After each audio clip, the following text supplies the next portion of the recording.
Amidst the deep-rooted beliefs among many Buddhists and spiritual seekers, it's often understood that enlightenment or reaching a state of liberation is a mythical tale that requires hundreds or thousands of lifetimes of asceticism to reach its destination.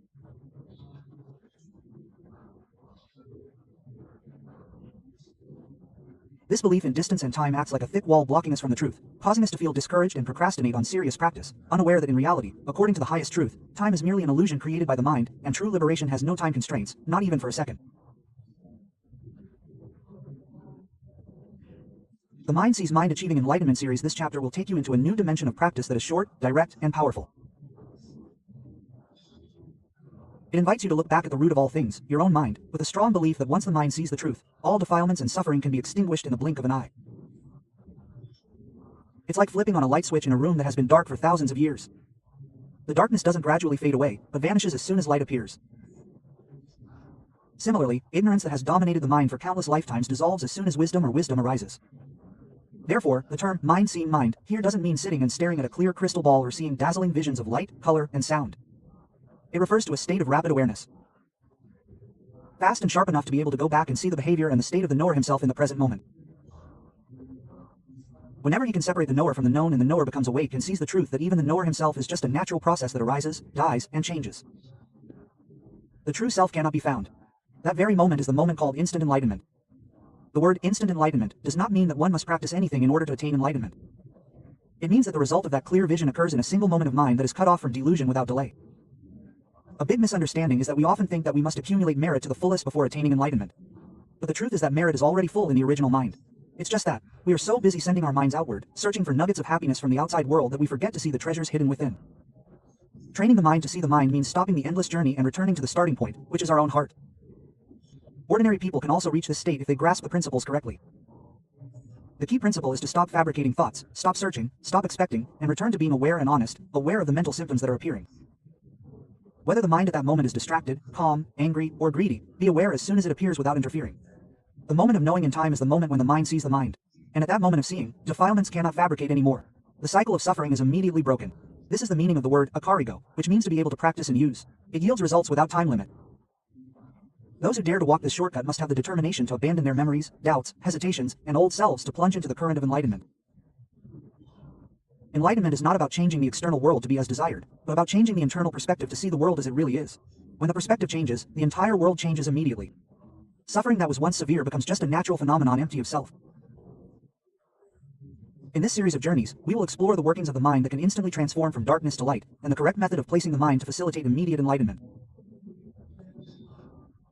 Please prepare your mind to listen to this may contradict conventional beliefs and open up a window of opportunity for your mind to experience the freedom that awaits you right at your fingertips.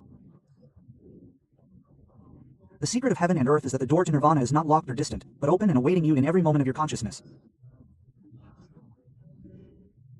A common misconception among most practitioners is that cutting off defilements is like chopping down a large tree, requiring a saw to cut them down bit by bit.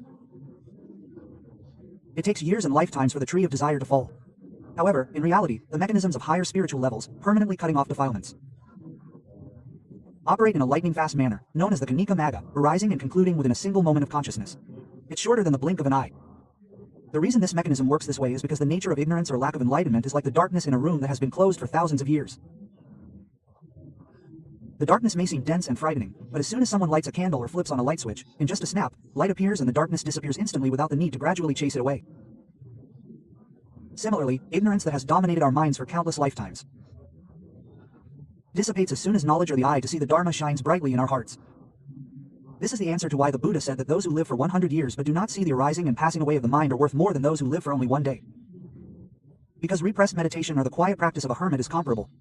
It's like putting a large rock on top of grass. The grass may appear flat and dead as long as the rock remains on it, but its roots are still deep and ready to grow back as soon as the rock is lifted.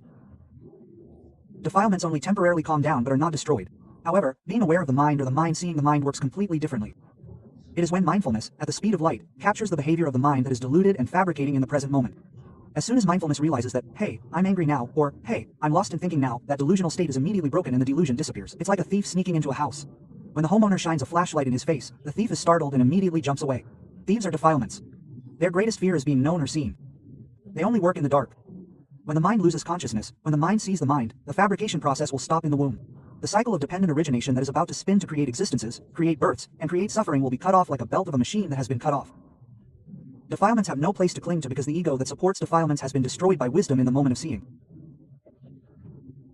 A single sight accompanied by right view has a destructive power greater than sitting with eyes closed and meditating without knowing anything for hundreds of years because it deals with the root of the problem, which is karma and the results of karma that are currently forming. This lightning mechanism does not require ceremony or a sacred place, but requires the quickness of the mind to be aware and practice in order to create this sudden awakening is like training a samurai swordsman to cut down an enemy with a single stroke. We must train our mind to be quick in capturing the first thought that arises. Don't let it drag on and become a big deal. When satisfaction arises, be aware immediately. When irritation arises, be aware immediately. One moment of awareness is the accumulation of one unit of emptiness. And when we accumulate this lightning-fast awareness until the mind is strong, one day a lightning bolt will appear in the mind in broad daylight. That is the Magyana that arises and completely kills all defilements and fetters. It is a great enlightenment that changes the structure of the soul forever. Therefore, do not underestimate the brief awareness each day. Seeing anger disappear for a moment, seeing sadness. Distracted and stop for a moment, that is you are gradually accumulating light, waiting for the day when all darkness will be blasted away. The secret of heaven and earth is that you do not have to wait for the time in the next life. Freedom awaits you right here under your nose. As soon as you see it, the cage that imprisons you will be instantly broken. This is the power of the mind seeing the mind that can change an ordinary person into an enlightened person in the snap of a finger. If you just dare to open your eyes and see the truth. The biggest obstacle and the deepest pitfall for new practitioners or even old practitioners who have been practicing for years is the confusion between observing the mind and observing thoughts, which on the surface seem to be the same thing, but in reality, there's a world of difference, and the results are starkly opposite. If we watch our thoughts, we'll sink deeper into a world of endless fabrications. But if we watch our minds, we'll wake up from our dreams and encounter the emptiness of self. The misunderstanding begins here. Most people think that watching our minds means sitting down and contemplating the various issues that pop up in our heads. For example, when a thought arises about work, we immediately think about how to solve the problem, who we'll talk to tomorrow, or when we think about someone who hates us, we silently curse them endlessly. This is called getting lost in our thoughts or following the current of illusion, which only fuels our defilements. Correctly observing the mind according to the principles of Satipatthana does not mean being interested in the content of thoughts, whether they are good or bad, about the past or the future, but rather in the state of the mind that is being dominated by thoughts or the state the mind is working in. It is like watching a soap opera on television. If you watch your thoughts, you will be absorbed in the script, crying with the heroine, angry with the villain, and thrilled with the hero. You will forget yourself and become part of the drama. But if you watch your mind, you will be like someone who has retreated to sit on the sofa watching TV, seeing the flickering lights and sounds on the screen, knowing that it is a drama playing a sad scene, but your heart, watching, is not sad. You see the undulations of emotions on the screen, but you are not aware of them. Jump into the screen. The difference lies in the distance and neutrality. Watching the mind is like being an emotionless observer, or like a CCTV camera recording events without interfering or criticizing. When thoughts arise, your duty is to be aware that the mind is thinking, not to help it think, and not to try to stop it from thinking, because stopping it is a type of craving. The nature of the mind is to think, just like the nature of the eye is to see forms. You can stop the mind from thinking, but you can be aware of your thoughts as soon as your awareness catches up with them. The thoughts will fade or be interrupted, like a thief who is shined in the face and froze and fled. This practice of discernment requires subtlety. You must constantly observe. Let us see that thoughts are like clouds floating across the sky, while the knowing mind is like an empty sky. Clouds may take the form of giants, demons, angels, pigs, dogs, crows, or chickens, but they are just vapors floating across the sky. They do not transform into giants or angels following the clouds. When you practice observing like this often, you will begin to see the truth that thoughts are not you. We are not thoughts. Thoughts are just wandering guests that come to disturb you and then leave. You will stop taking responsibility for your thoughts and stop complaining about why I think bad things and why I'm distracted, because you will see that it is a natural mechanism that works on its own. The important thing is to be careful not to focus too hard or stare at the mind, because the mind has no self or form. Just observe the mind manifesting. The mind emerges in the form of a knowing consciousness, a light, open, awakening consciousness. Hidden behind all thoughts. When you suddenly become aware that you just now accidentally thought, that is when you have observed the mind. And in that second, the knowing mind has appeared. Always remember that we observe the mind to see the truth that the mind is impermanent, thoughts are impermanent, not to observe to still the mind or to make thoughts disappear. If the more you observe, the more stressed you become, the more you observe, the tighter your chest becomes, it shows that you are observing in the wrong way, putting yourself in the right focus. Observing the mind correctly will make you feel light and comfortable, like someone standing on the bank of a river, watching garbage float by, pile after pile, without having to jump in to collect it and without having to get angry at the garbage. When you can separate the knower from your thoughts, without it, you will find mental freedom. You will be able to use your thoughts to work and do worldly things efficiently without being consumed by thoughts. And when it's time to rest, you can immediately put your thoughts down like putting down a heavy burden from sin. This is the crucial key to entering the door to nirvana. Because when you don't cling to thoughts as your identity, defilements have no place and the cycle of suffering will eventually collapse. Practice observing your mind like this continuously in your daily life, whether washing dishes, driving, or going to the mall. When you lose your mind, be aware of it. When you're happy, be aware of it. When you're suffering, be aware of it. This kind of honest knowing is the shortest shortcut to taking the mind back to its true home. In the operating system of the human spirit, there is a supreme secret that nature has subtly hidden, which is it's like a self-destruct button or a safety mechanism that comes with every defilement, whether it's greed, anger, or delusion. This mechanism operates using the most precise laws of mental physics. As soon as the mind sees the mind or as soon as consciousness becomes aware of the emotion that's appearing, that emotion will immediately explode and extinguish, like a soap bubble poked with a fingertip. The reason this miraculous phenomenon occurs isn't because of any miraculous power, but because of the iron law of nature that states that a single mind cannot perform two functions simultaneously. The mind cannot be both deluded and aware at the same time. It's like musical chairs with only one vacant spot. When the knowing or awareness jumps in to sit, the deluded or defilement must also jump out. It automatically goes out. There's no other choice. This is the cycle of self-destruction that defilements fear the most because they are susceptible to being stared at. Most people misunderstand that defilements are strong and terrifying, like immortal demons. But in reality, defilements are just a very fragile illusion. They exist only because of one factor: ignorance or delusion. They rely on our carelessness as food to nourish them. When we are careless and angry, we tend to send our minds out to blame the person who made us angry. The more we think and fabricate that he is this or that bad, the more the fire of anger burns. But as soon as we turn our minds back to look at the anger in our own heart, that anger immediately lacks nourishment because the mind withdraws its attention from external events returned to the inner feelings. When fuel is cut, the fire extinguishes. This process occurs faster than a flickering light. Skilled practitioners will see emotions snap before their eyes like a rope cut by a sharp knife. The raging anger fades away, turning into emptiness, leaving only a faint smoke of the residue of death, such as a still beating heart or trembling hands. These are mere physical phenomena that have yet to be extinguished. The abstract emotion of anger, however, dies from the moment it is perceived. This kind of explosion and extinguishment of defilements is called tatangkavamati, or temporary liberation through the power of awareness. Although it is fleeting, it is of immense value because it breaks the cycle of dependent origination that is about to turn. The destruction of the world and nation, which is like a time bomb that has its fuse cut before it can work, is suppressed by default. The interesting thing is, why do we feel angry for hours or stressed for days, even though our minds arise and cease so rapidly? The answer is because we are deceived by an illusion called santati, or continuity. The lost mind and the aware mind alternate so frequently that we cannot see it. We inadvertently think 100 times, become aware only once, and then inadvertently think again 100 times. Anger therefore seems continuous, like a circle of fire. But if we practice mindfulness to increase the frequency of our awareness, we will begin to see the cracks in our emotions, see the interruptions of anger, that it is not constant, it is continuous. It arises and then dies, then reappears. When we see this truth, wisdom immediately penetrates the heart of the ego. We will see that there is no angry self, but only a mass of anger energy that is known. When there is no owner, anger is simply a natural state without desire. This self-detonation cycle does not require any effort to chase or suppress emotions, because trying to chase away anger is simply craving, a lack of desire for anger, which will become new fuel for defilements. What must be done is to know honestly, to know like an unintentional observer. Just glance and see that, oh, I'm angry. Immediately upon seeing this without becoming attached to defilements, the face will be humiliated and dissipate on its own, like a ghost whose veil is lifted and it is revealed to be just a tree stump. The fear of ghosts will immediately disappear without having to run away. Therefore, the secret of the mind's ability to see and achieve immediate enlightenment lies in the speed of awareness, not in the stillness of concentration.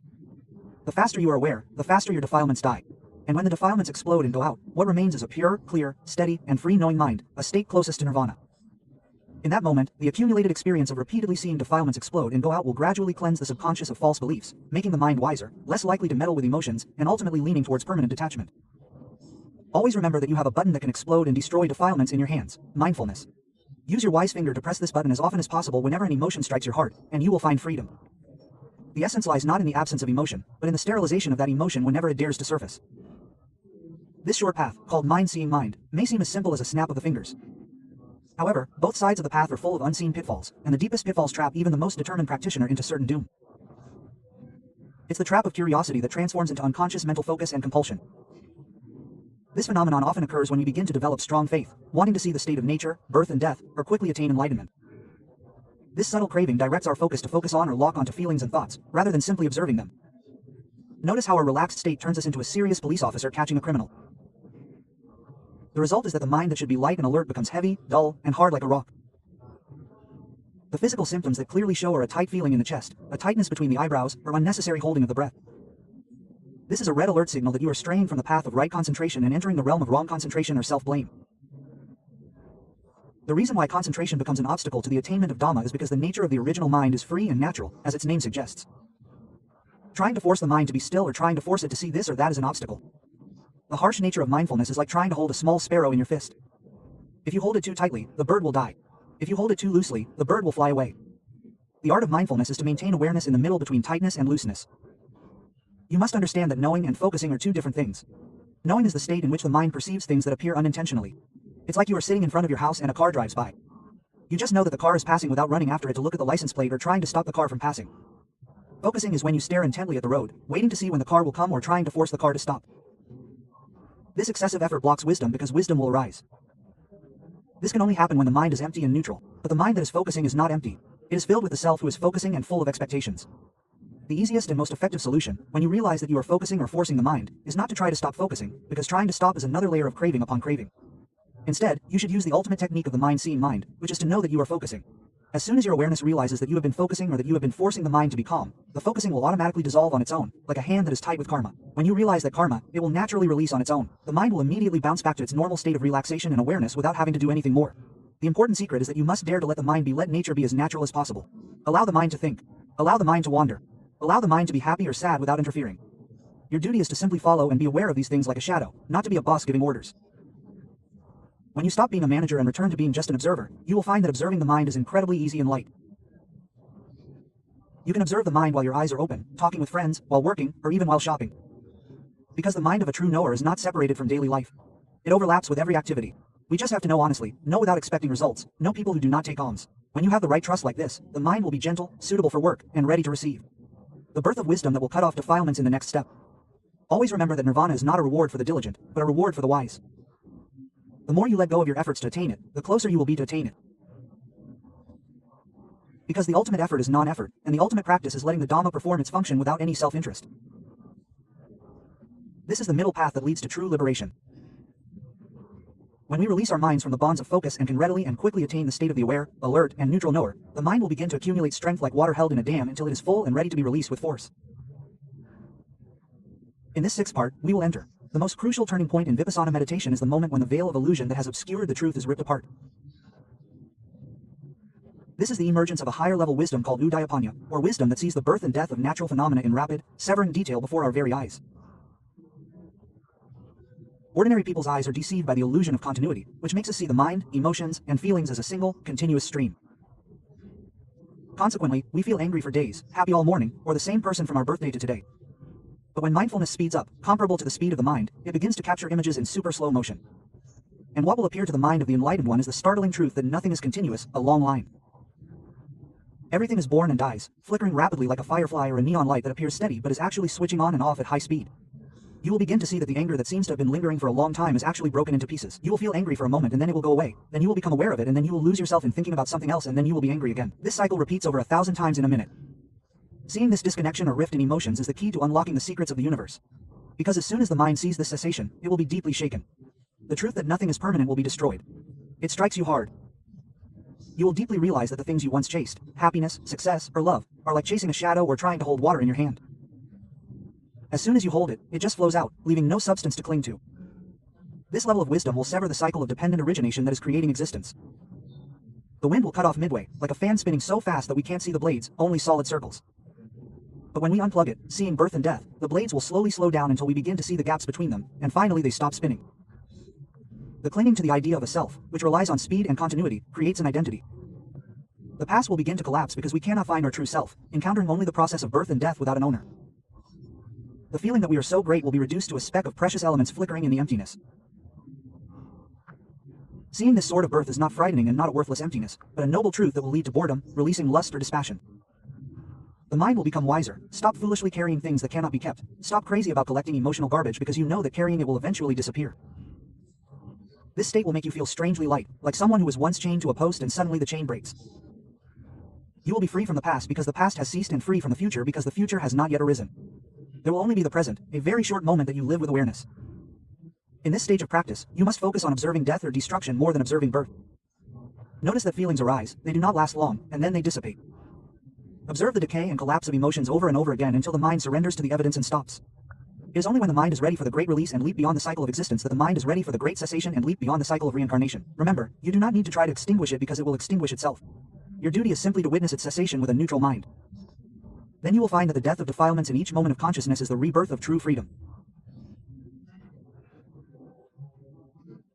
When the eyes of wisdom are open to see the ultimate truth that all things in this world are subject to birth, death, dissolution, and are without substance to cling to, as mentioned in the previous section, the inevitable emotional outcome and a sign of higher spiritual advancement is the appearance of a state called nibbida, or sublime weariness.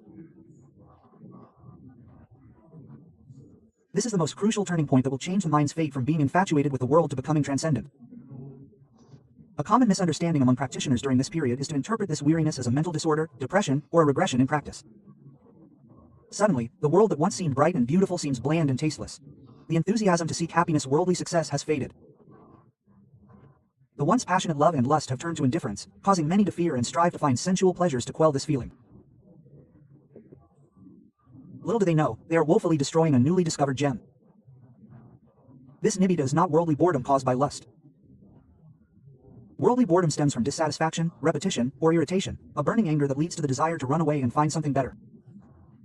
But spiritual boredom, or nibbida, stems from wisdom that has been saturated and awakened from illusion. It's like a person who was once fascinated by the taste of their favorite food. But one day, they see the dirty and filthy production process or learn that the food is mixed with deadly poison.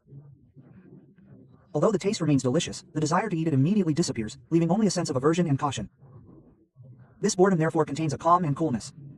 It is a boredom that is accompanied by wisdom that clearly sees the dangers of the cycle of existence. They will begin to see that being born as a human being is full of suffering. Old age is ugly. Pain is tortuous and death is terrifying. The little pleasures the world offers are merely bait attached to a hook to lure hungry fish into its trap.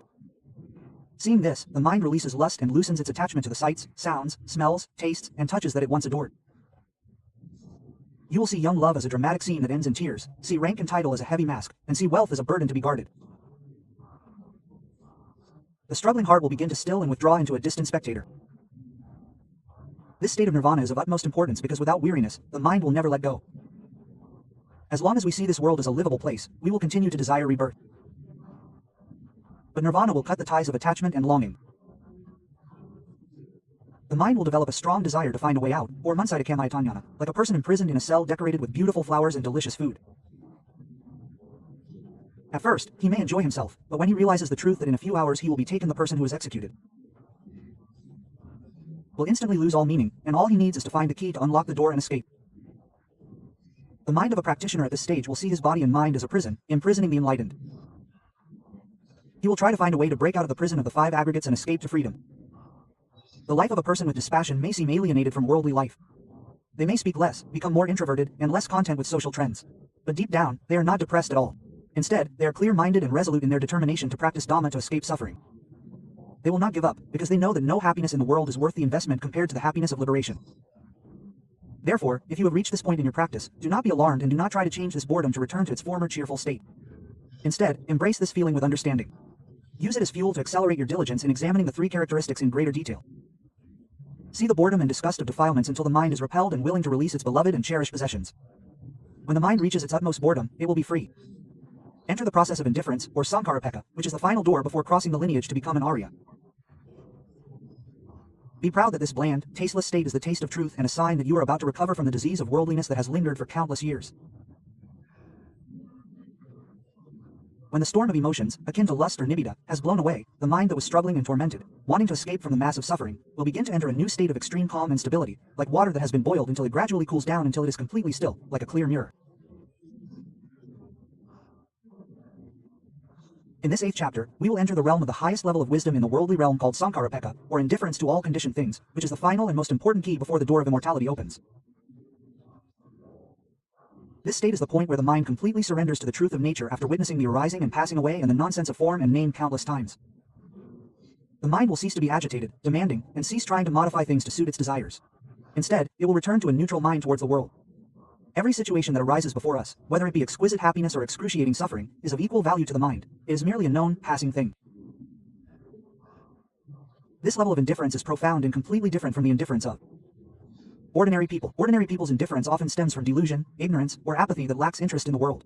However, the indifference of conditioned existence stems from the wisdom that fully understands the truth, knowing that everything is impermanent and uncontrollable. Therefore, the mind remains neutral. It is like a man who once had a wife who was a womanizer and constantly caused him problems. At first, he loved her deeply, became jealous, and suffered. Later, he saw her faults, became bored, and wanted to be free. But when he finally reached the point where he could finally let go, he would look at his ex-wife with a blank stare. She would act both good and bad. He would be indifferent. He did not love or hate her, but he would be aware of her every behavior without wavering. This is the state of the mind that has released all the major membranes in the worldly aggregates. The miraculous nature of this state is that it is the point where the 5 sense organs, faith, diligence, mindfulness, concentration, and wisdom, have honed and reached their highest balance, like a craftsman's eye. When the needle points precisely to the center, neither tilting left toward the pleasures of merit nor right toward the displeasures of sin, the mind will float above the power of worldly gravity like a lotus in water. No matter how strong the waves, the lotus stem will sway with the wind, but the lotus will no longer sink. In real life, those who reach this state will experience the simplest and most serene happiness. They will be able to face the worst crises. without panicking, and receive great fortune without losing their minds, because they will see through the assumptions and see the emptiness hidden within. They will perform their duties according to causes and conditions to the best of their ability, but will not cling to the outcome of success or failure. The pressure in life will almost completely disappear because there is no I to bear expectations. This equanimity of form and name is like the final runway on which the spiritual plane accelerates to soar into the sky. When the mind is completely indifferent to emotions of form and name, it will not wander out to cling to anything else. The mental currents will return to the center of the knower. When the accumulated energy reaches its maximum, the mind will unite to reach this historic decision is to abandon all emotions that are subject to birth and death and leap towards the state of nirvana, the immortal emptiness. This state of indifference is therefore an essential foundation. Without indifference, the mind will remain biased, harboring both love and hate, which hinders its liberation. Therefore, if you have reached a point where your mind feels strangely still and neutral, neither happy with progress nor saddened by regression, viewing everything as merely natural phenomena, know that you are standing at the door of nirvana. Maintain this indifference. Do not rush and do not crave results. Let the Dhamma arrange itself. When the conditions are complete, the guardian spirit will open itself to welcome you into the land of liberation. In the next moment, we will delve into the critical moment of the transformation from ordinary person to noble person in this episode, which marks the climax of this journey. The most crucial moment in the history of the spiritual journey has arrived, the moment that will decisively separate the ordinary person, burdened by defilements, from the pure noble person. In this 9th episode, we will delve into the most intense and rapid mental phenomenon known as the crossing of lineages and the arising of the path to the destruction of defilements.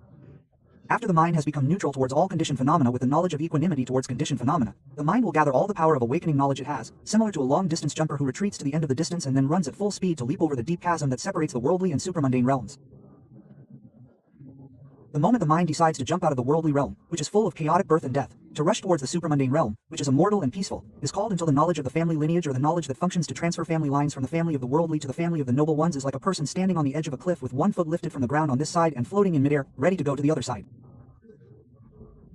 In this moment, the mind will hold on to nirvana or emptiness from defilements as its object for the first time, but cannot completely cut off defilements because there are still clinging to the original memories and memories remaining for only a fraction of a second. But as soon as the knowledge of the family lineage is extinguished, the path or sword of punishment of wisdom will immediately arise in that instant. In a blink of an eye, the mind is executed with the power of severing the fetters of defilements that bind the mind. This process is as swift as lightning and as violent as thunder. It is the cutting of defilements in a unique, ocean-like manner, cutting them to death, uprooting them from the roots, and leaving them unable to revive. Just as a palm tree, once cut off, cannot grow again, defilements that have been destroyed by the path cannot return to dominate the mind. What is destroyed in this second for those who have reached the first stage of Dhamma, or Sotapanna, are the wrong view of self, the self-view, doubt, and attachment to superstitious rituals and precepts. These defilements are completely washed away from the mind, like turning on a bright light in a room that has been dark for thousands of years. The darkness vanishes instantly without being gradually expelled. In this state of mind, the practitioner will feel as if the world is shaking or as if there is an explosion within the mind because the structure of the ego that was once firmly held is destroyed. The feeling of being a hard lump of self will shatter, becoming emptiness that is free and free. The weight that was once carried it will instantly fall away like a person dropping a mountain from their chest. This is the true meaning of instant enlightenment.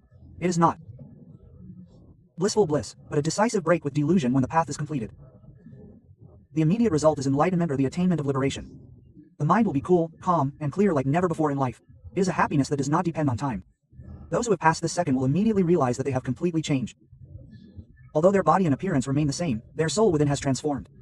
They will be safe in the cycle of existence. The door to hell, the realms of pretas and animals, has been permanently closed. No heavy karma can drag them down below humanity again. No matter how many more lives they have to be born, the stream of Dharma will lead them straight to nirvana.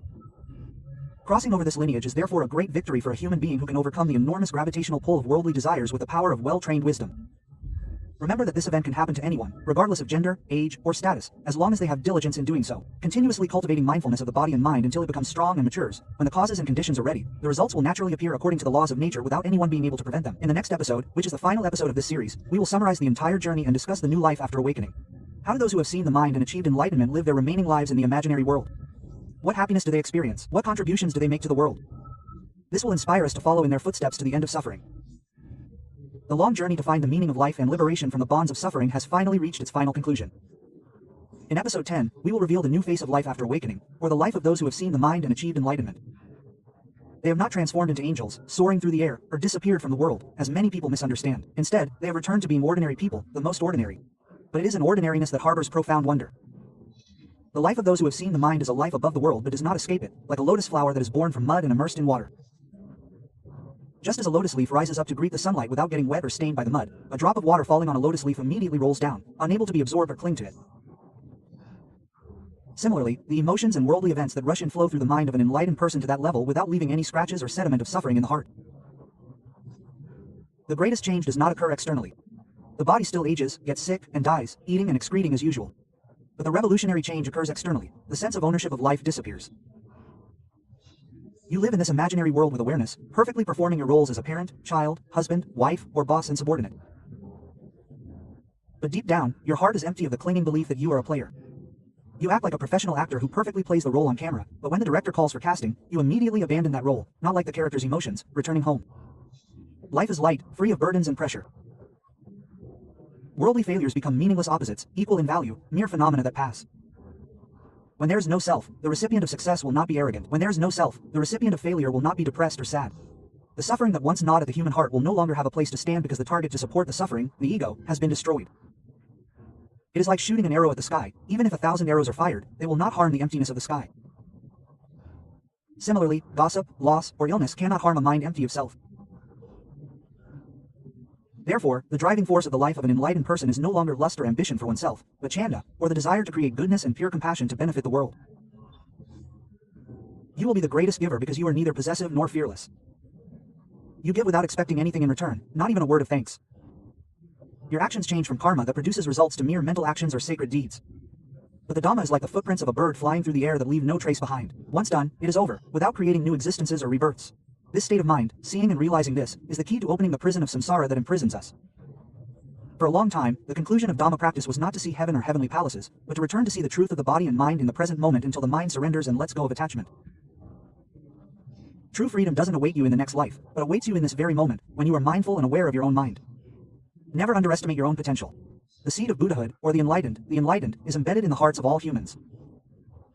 Just waiting for the day you will stop chasing illusions and turn to look at the enlightened one closest to you.